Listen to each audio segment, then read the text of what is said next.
hindi makapaniwala ang United Nations sa kanilang nasasaksihan. Isang batalyon ng mga sundalong Pilipino sa isang peacekeeping mission ang sumuong sa isang digmaang inakala ng lahat na hindi na matitigil. Ngunit ang mga sumunod na pangyayari ay nagpatahimik sa buong mundo at binago ang larangan ng digmaang ito magpakailanman. Mahinang pumapatak ang ulan ng taglaga sa matatayog na bintana ng gusali ng United Nations sa New York, ngunit sa loob ng General Assembly Hall, ang pakiramdam ay mabigat na tila hinigap ang lahat ng hangin sa mundo. Isang dambuhalang screen sa gitna ng silid ang nagbo-broadcast ng live. Mula sa lambak ng Marangal, isang tuyot na lupain sa gitnang Mindanao na ilang taon nang pinupunit ng digmaan. 10 mga baryo na ang naging abo, libo-libong bata ang nawalan ng tahanan. Ang mga tao ay nagtatago sa ilalim ng anino ng takot, at ang salitang ceasefire ay kailanman hindi nagkaroon ng tunay na kahulugan.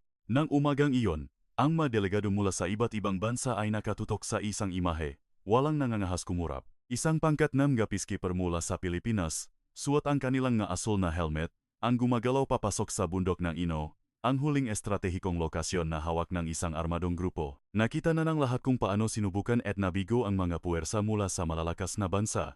Nakita na nila ang mga armored vehicle na sumasabog sa makapal na usok. Nakita na nila ang mga negosasyong nagtatapos sa putukan negabaril. Ngunit ngayon, kakaiba ang lahat. Ang masundalong Pilipino ay hindi gumagalaw na parang mananakop, kundi bilang matagapasan ng buhay ng isang buong lupain. Ang Commander NG Unit, si Coronel Renato de la Cruz, ay nakatayo sa harap NG Convoy. Ang kanyang muka ay kalmado na halos walang emosyon. Tiningnan niya ang kabundukang puno ng mga sniper post na tila ba tinitingnan niya ang sugat ng sangkatauhan. Bago siya nagsalita sa radyo, ang kanyang boses ay matatag at malalim. Ang misyon natin ay hindi manalo sa gyera, kundi itigil ito. Sa isang pangungusap na iyon, ang silid ng UN ay lalopang natahimik. Ang ilang delegado ay kumunot ang Ang iba ay napabuntong hininga. Dahil sa larangan digmaan, ang magagandang salita ay madalas na nadudurok sa harap ng katotohanan. Ngunit ang mga sumunod na imahe ay nagpatuwid sa pagkakaupo ng lahat. Hinatingang unit ng Pilipinas ang kanilang puwersa sa tatlo. Ang una ay nagbigay seguridad sa daanan ng mga sibilyan para makalikas. Ang pangalawa ay pinuputol ang linya ng supply ng armas nang hindi inaatake ang kalapit na baryo. Ang pangatlo ay nagtayo ng isang field hospital sa mismong hangganan ng combat zone. Ginagawa nila ang isang bagay na hindi nagawa ng ibang puwersa ng sabay-sabay, pinipiga ang estratehikong bitak habang binubuksan ang pinto para sa pagiging makatao. At iyon ang unang sandali na napagtanto ng United Nations na ang nangyayari ay hindi lamang isang operasyong militar, kundi posibleng isang himala ng pagiging tao. Ang lambak ng Marangal ay nakalatak na parang isang mahabang peklat sa lupa. Sa isang panik ay matatarik na batuhan, perpekto para sa pananambang. Sa kabila naman ay isang lumang baryo na puro gibang pader na lang at tuyong balon ang natitira. Ginamit ng armadong grupo ang lugar na ito bilang kanilang huling kuta. Sa nakalipas na buwan, lahat ng unit na sumubok pumasok ay napaatras na may matinding pinsala. Ngunit nang pumasok ang unit ng Pilipinas sa danger zone, ang una nilang ginawa ay hindi ang gumanti ng putok, kundi ang magpakalat ng mga loudspeaker na nag-aanunsyo sa lokal na dialekto, hinihiling sa mga sibilyan na naipit pa sa lambak na lumipat sa ligtas na daanan na minarkahan ng mga puting watawat at maliliit na signal light. Sa dulo ng daanang iyon, naghihintay ang field hospital ng mga Pilipino, kompleto sa malinis na tubig, kumot, at gamot. Nagsimulang umalingaw-ngaw ang putukan mula sa tuktok ng bundok. Isang bala ang dumaan ilang pulgada lang mula sa trak ng pagkain. Nagdapa na ang mga sundalong Pilipino ayon sa kanilang instinct, ngunit walang sinumang nagpanik. Nagutos si Coronel de la Cruz gamit ang isang boses na kalmado na tila inaasahan na niya ang lahat. Ang sniper nila ay hindi bumaril para pumatay. Pinili nilang magbigay ng warning shots at supilin lamang ang mga panganib na posisyon para pilitin ang kalaban na itigil ang pag-asinta sa konvoy ng mga sibilyan. Kontrolin ang lugar, huwag hayang tumawid ang bala sa evacuation line, utos niya. Ang utos na iyon ay nakpalunok kay Private Marco Santos, isang 22 taong gulang na binata na unang beses pa lang sa isang misyon sa ibang rehiyon. Sinanay siyang mabuhay, ngunit ngayon, kailangan niyang maging pader sa pagitan ng kamatayan at kamataong bayan na hindi niya kilala. Isang batang babae ang tumakbo sa kanyang harapan, yakap-yakap ang isang punit-punit na manikang basahan. Ang kanyang mamata ay puno ng alikabok, usok, at takot. Inabutan siya ni Marcong isang bote ng tubig. Tinanggap niya ito gamit ang nanginginig na kamay at tumakbo palayo nang hindi lumilingon. Ang imaheng iyon palang ay sapat na para maintindihan niya agad na ang misyon na ito ay mahalaga hindi dahil sa karangalan, kundi dahil sa bawat hininga na may lalayo sa impyerno. Sa tuktok ng bundok, unti-unting humina ang putukan.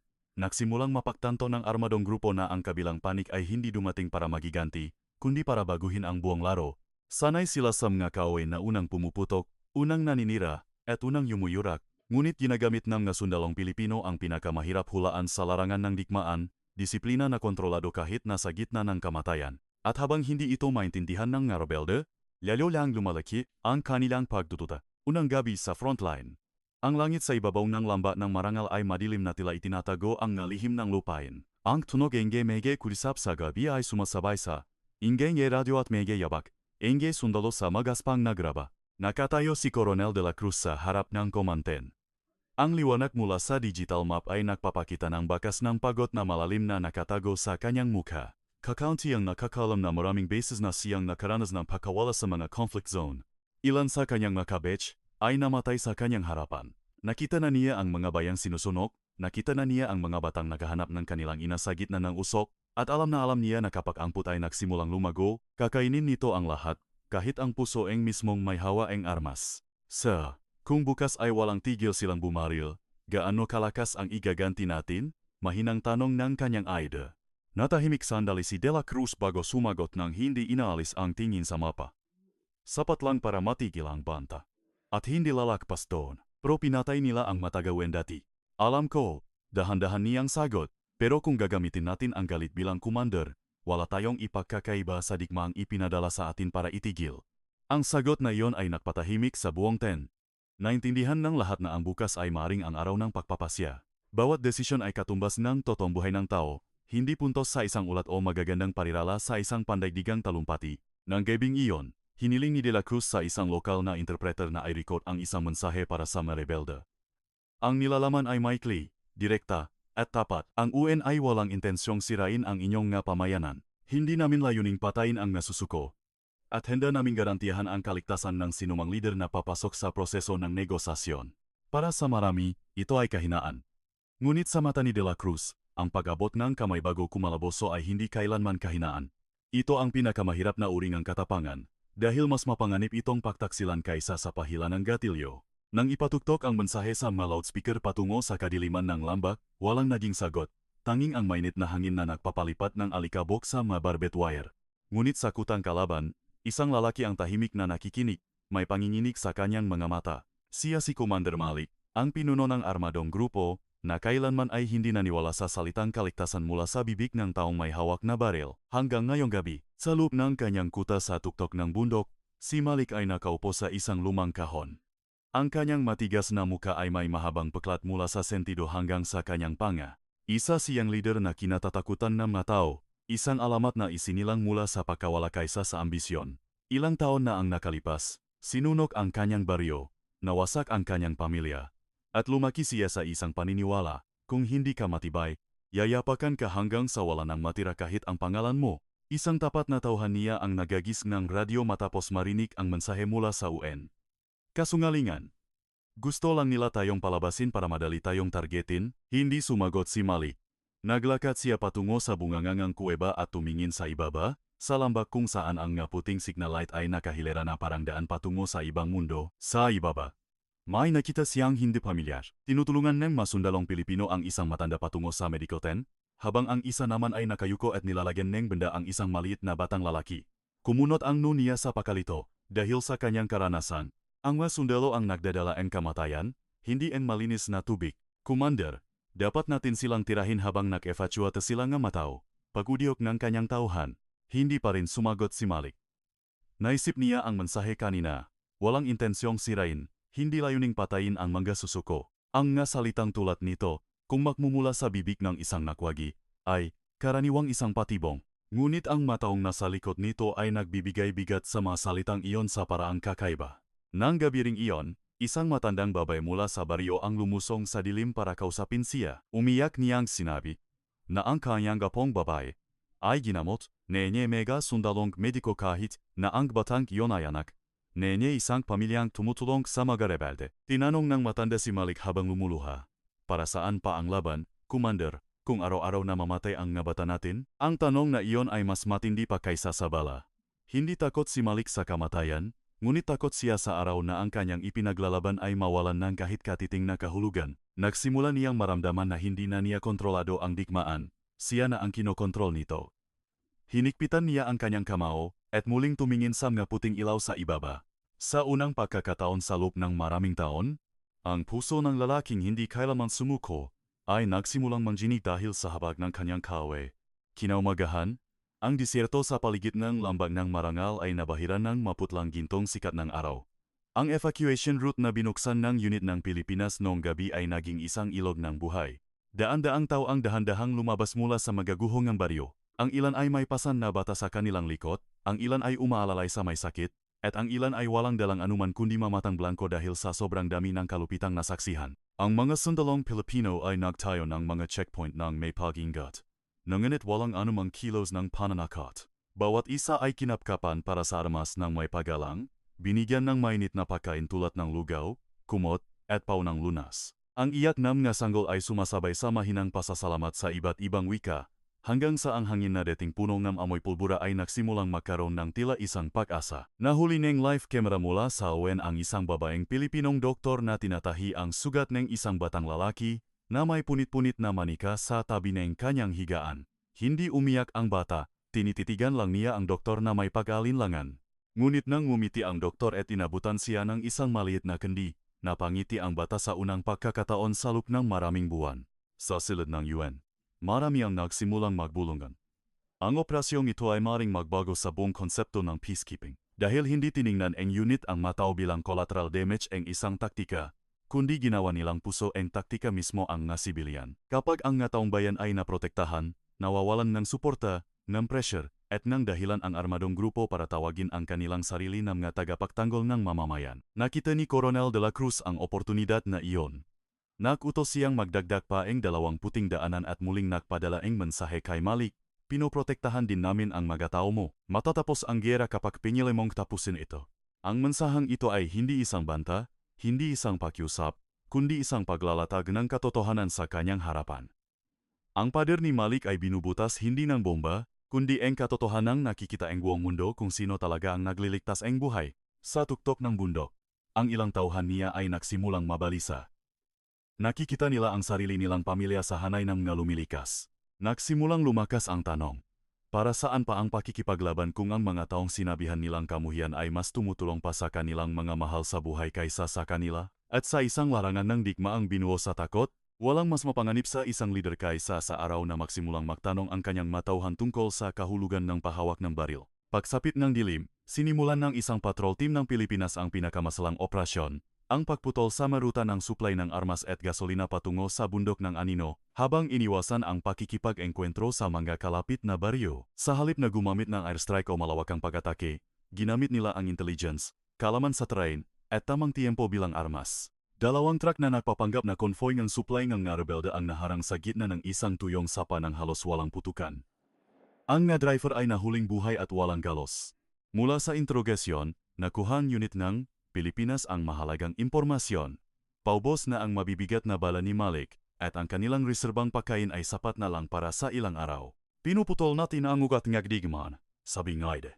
Tumango si Coronel de la Cruz, ngunit ang kanyang nga mata ay hindi nagpakita ng kagalakan, kundi ngang matinding seryoso. Alam niyang kapag nasukol na ang kalaban, maaari silang pumili ng pinakamapanganib na landas.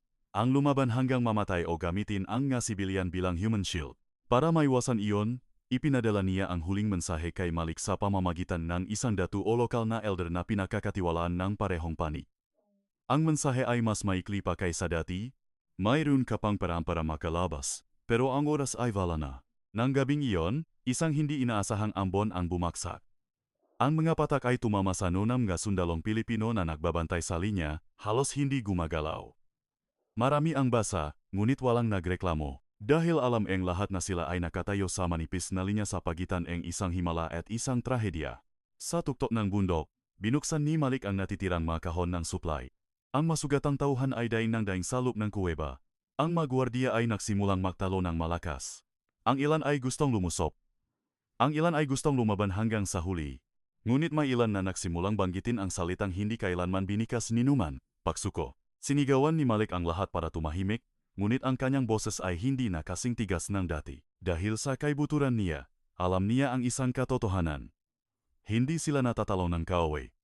Natatalo sila ng pagiging tama ng kabilang panik na nagalis sa kanila ng dahilan para lumaban. Sa medical temps sa tabi ang evacuation route, ang batang babay na binigyan ni Private Marco ang tubig ay tahimik na nakaupo. Ang panggalan niya ay Amina. Siyam na taong gulang. Namatay ang kanyang ama sa labanan at hindi pa niya alam kung buhay pa ang kanyang ina. Isang mediko ang naglagay ng isang maliit na asul na scarf sa kanyang lik para proteksyon sa alikabok. Hinawakan niya ito ng mahigpit na parang ito ang pinakamahalagang yaman sa kanyang buhay. Nang pumasok si Marco para tingnan ang kalagayan, tinitigan siya ni Amina bago nagtanong sa tulong ng interpreter, "Sundalo ka? Bakit hindi ka pumapatay?" Ang tanong na iyon ay tumagos sa pusong binata. Natahimik siya sandali bago sumagot. "Dahil hindi kami naparito para talunin ang matao. Naparito kami para ihatid ang lahat pauwi." Dahan-dahang tumango ang bata, na tila hindi pa lubos na naiintindihan, ngunit itinago ang sagot na iyon sa kanyang mata. Kinaumagahan, isang balita ang umakyat sa tuktok ng bundok ng mas mabilis pa sa bala. Maraming bata ang nailigtas ng unit ng Pilipinas, kasama na ang anak na babae ng isa sa mamandirigma ni Malik. Namutla ang lalaki nang malaman na ligtas ang kanyang anak dahil sa tulong ng kaaway. Napaluhod siya sa lupa at tahimik na umiyak sa harap ng kanyang kasamahan. Ang put na inipon niya sa loob ng maraming taon ay gumuho sa isang iglap. Tiningnan ni Malik ang ex ng iyon at hindi makapagsalita. Nagsimula niyang maintindihan na hindi lang takot ang kumakalat sa larangan ng digmaan, kumakalat din ang habak. At minsan, mas mabilis pa itong zumira ang mga pada sa puso kaysa sa isang machine gun. Nang gabing iyon, itinali ni Amina ang asul na scarf sa kanyang manikang basahan at sinabi sa doktor, "Pagkatapos ng giyera, hindi ko nahahayaang may magdala ng baril sa bahay ko." Walang sinuman sa atin ang nakalimot sa pangungusap na iyon. Dahil iyon ang boses ng isang bata at boses ng isang buong lupain na nagnanais ng isang bukas na hindi na kailangang magising sa tunog ng putukan. Sa ika-4 na araw ng misyon, kumpleto na ang pagkupkop, nakuha na ng masundalong Pilipino ang lahat ng matataas na posisyon sa paligid ng lambak nang halos hindi na kailangang maglunsad ng malaking opensiba. Si Malik at ang kanyang matauhan ay naputulan ng koneksyon sa labas. Paubos na ang pagkain, gamot, at bala. Samantala, ang lahat ng channel ng media ay puno ng mga larawang kuha ng mga UN observer. Mga sundalong Pilipino na nagpoprotekta sa mga bata, mga doktor na gumagamot sa matatanda, mga sibilyan na ligtas na dumadaan sa mga puting watawat. Ang pressure ay hindi na nanggagaling sa pagkupkop, kundi sa hindi may kakailang katotohanan.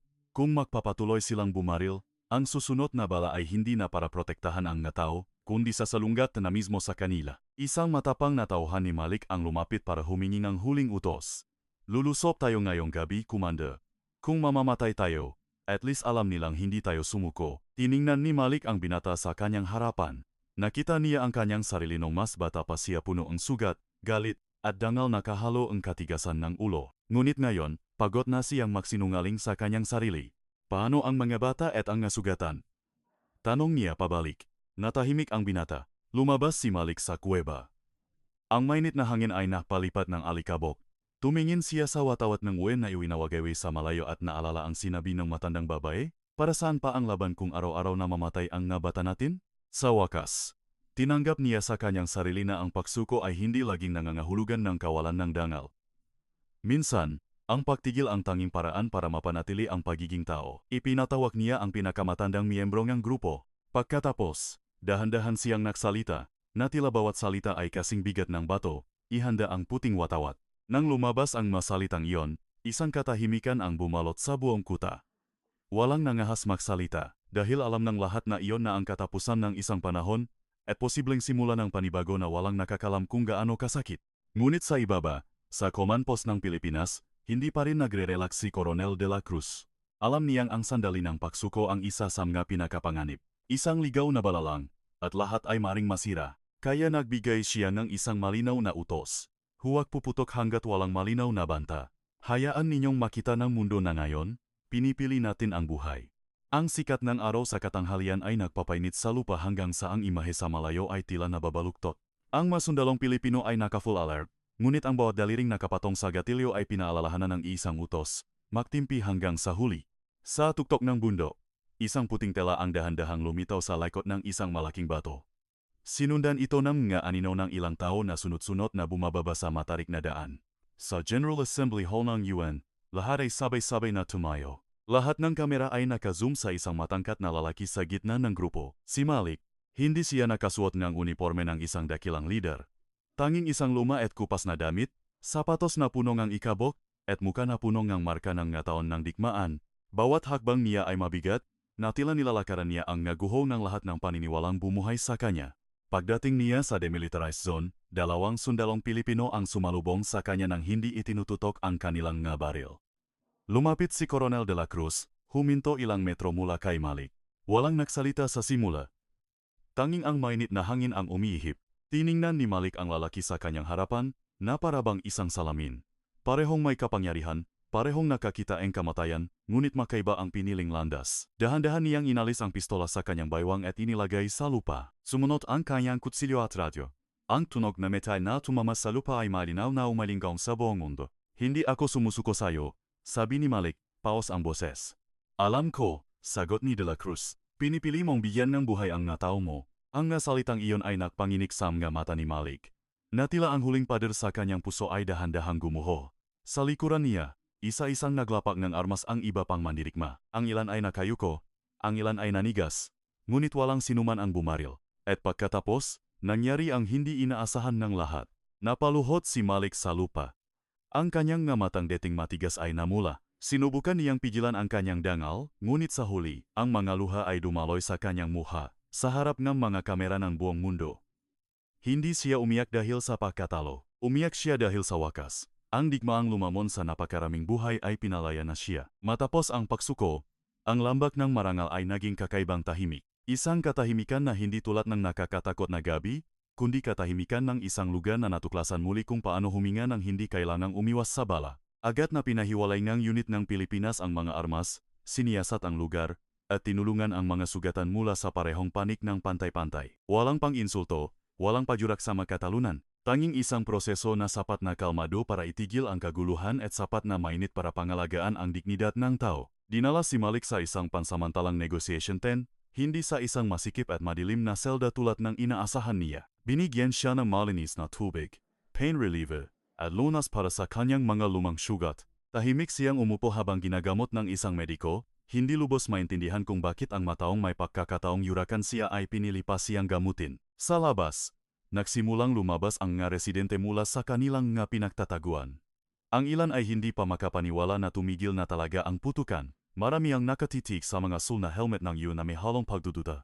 Ngunit nang makita nila ang mas sundalong Pilipino na namimigay ng tinapay, tubig, at tumutulong magtayo ng mga pansamantalang tirahan, unti-unting nawala ang kanilang takot. Si Amina, ang batang may aso na scarf, ay lumabas mula sa medical tent. Tumingin siya sa tuktok ng bundok na dating pinakmumulan ng putukan, bago lumingon kay Marco. Tapos na ba talaga? Tumingin si Marco sa maliwalas na langit at mahinang sumagot. Huminto na ito ngayon. Bukas, kailangan nating lahat magtulungan para hindi na ito bumalik. Ang pangungusap na iyon ay simple ngunit mas mabigat pa kaysa sa anumang deklarasyon sa pandaigdigang entablado. Dahil ang kapayapaan ay hindi nangyayari sa isang araw na paglalapak ng armas. Ito ay isinisilang mula sa paghilom ng naalaala, ng galit, at ng gutom na nagudyok sa mga tao na humawak ng baril. Nang gabing iyon, sa halip na tunog ng pagsabok, ibang matunog ang narinig ng mga tao sa kampo. Ang tunog ng kumukulong sopas, ang mahinang tawa ng magabata, at ang manggadasal mula sa iba't ibang relihiyon na nahahalo sa ilalim ng unang gabi ng kapayapaan. Hindi pa ito ganap na kapayapaan, ngunit ito ang bukang liwayway ng isang posibilidad. 2 araw ang lumipas, muling nagpatawag ang emergency meeting ang UN. Ngunit ngayon, iba na ang kapaligiran. Ang maimahe sa screen ay hindi na mga pagsabok o bangkay, kundi ang pagsusuko ng armas, pagtatayo ng relief centers, at isang pulong sa pagitan ng mga datu at leader ng komunidad. Ang nga dating makalaban ay nakaupo na ngayon sa ilalim ng isang tolda, habang ang unit ng Pilipinas at mga kinatawan ng UN ay maingat na gumigiya sa usapan. Maraming bansa ang umamin.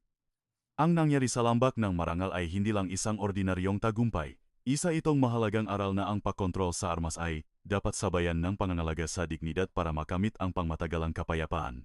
Sa parehong entablado, hinilingang magsalita si Coronel de la Cruz sa pamamagitan ng video call. Nakatayo siya sa kanyang unipormeng puno ng alikabok mula sa field. Ang kanyang boses ay hindi malakas, hindi emosyonal, ngunit ang bigat nito ay nagpatahimik sa buong silid. Walang tunay na nanalo sa isang giyera kung saan kailangang tumakas ng mga sibilyan para mabuhay, sabi niya. Ang nakita natin sa lambag ng marangal ay hindi ang pagkatalo ng isang panik sa isa pa, kundi ang sandali kung kailan nakpasya ang lahat na ang buhay ng tao ay mas mahalaga kaysa sa katigasan ng ulo ng put. Ang mga salitang iyon ay isinalin sa maraming wika at kumalat sa buong mundo. Tinawag ito ng mamamahayag na The Blue Helmet Speech. Ngunit alam ni De La Cruz na hindi kayang baguhin ng masalita ang mundo kung walang taong handang isabuhay ito. Sa kabilang panig ng lambak, nakikinig si Malik sa talumpati mula sa isang maliit na radyo. Matagal siyang natahimik bago nagsalita sa datu na katabi niya. Kung pinili nilang sirain kami sa araw na iyon sa halip na tulungan ang nga tao namin, lalaban ako. Lalaban ako hanggang mamatay kaming lahat. Dahan-dahang sumagot ang datu. At dahil hindi nila ginawa iyon, ang nga anak natin ngayon ay may pagkakataon pang maalala ang pangalan ng kanilang nga magulang. Napapikit si Malik. Ang bigat ng katotohanan ay muling bumuhos sa kanyang puso. Maaring maalala siya bilang leader na sumuko. Ngunit sa kaibuturan niya, alam niyang ang desisyong iyon ang tanging paraan para maprotektahan ang kanyang nga tao. At marahil, iyon ay isang bagong uri ng katapangan na hindi niya kailanman naintindihan. Lumipas ang ilang linggo, ang lambak ng marangal ay nagsimulang magbago ng kulay. Mula abo ay naging murang luntian pagkatapos ng unang ulan. Isang pansamantalang paralan ang itinayo sa tabi ng kampo. Nagsimulang magsulat ng mga letra ang mga bata sa mga pisarang kahoy sa halip na gumuhit ng baril sa lupa. Dumating ang mga volunteer doctor at aid worker. Ang unit ng Pilipinas ay nanatili para alalayan ang marupok na transisyon. Si Amina ay naglalaro. Suot pa rin ang asul na scarf na medyo kupas na ngayon. Ang kanyang tawa ay mas malakas, at nagsimula na siyang magtanong ng mga tanong na dapat itanong ng isang bata. Ano ang pag-aaralan natin ngayon? O kailan lalaki ang puno para makyat ko? Hindi na. Kailan ulit puputok ang baril? Isang araw, pinayagan si Malik na lumabas para makipagpulong sa komunidad. Sa ilalim ng mahigpit na bantay. Naglakad siya sa baryo na dahan-dahang bumabangon, nilampasan niya ang nga taong dati takot sa kanya, ang mabahay na muling itinatayo, at isang maliit na batang babae na dating tumitingin sa mga sundalo ng may pag-alinlangan. Huminto si Amina at tiningnan siya sandali, bago itinaas ang kanyang manika para ipakita. Ang maliit na asul na scarf ay nakatali pa rin sa lik nito. Tinitigan ito ni Malik, at muling namasa ang kanyang mamata. Hindi luha ng isang talunang lalaki, kundi luha ng isang tao ngayon lang naintindihan na ang kinabukasan ng isang lupain ay wala sa kamay ng pinakamagaling bumaril, kundi nasa kamay ng mga taong handang maniwala na kayang itigil ng mga tao ang pagsira sa isa't isa. Mula sa malayo, pinanot ni Coronel de la Cruz ang eksenang iyon. Ang hangin sa hapon ay marahang iwinawagewe ang asul na watawat ng guwen. Hindi siya nakangiti, walang kilos ng isang mananagumpay, tanging isang kalmadong tingin ng isang taong alam na ang tunay na tungkulin ng isang sundalo, minsan, ay hindi ang talunin ang kaway, kundi ang tumayo sa pagitan ng galit at pag-asa at piling protektahan ang pag-asa. At iyon mismo ang dahilan kung bakit natulala ang United Nations sa araw na iyon. Hindi dahil may isang panik na dinurog, kundi dahil nasaksihan ng buong mundo na kahit sa lupaing pinakakain na ang digmaan, ang pinakadakilang lakas ay maaring hindi ang pagpapabagsak sa kalaban, kundi ang pagtulong sa kalaban na magkaroon ng lakas ng loob na ibaba ang baril habang lumuluha at muling maging tao. At iyan ang kwentong nagpaalala sa mundo na minsan, ang pinakadakilang tagumpay ay hindi ang pagsira sa kalaban, kundi ang pagpapatigil sa digmaan gamit ang katapangan, talino, at pagiging makatao. Kung umabot ka sa puntong ito, paki-like, follow, at mag-comment kung aling eksena ang pinakatumama sa puso mo.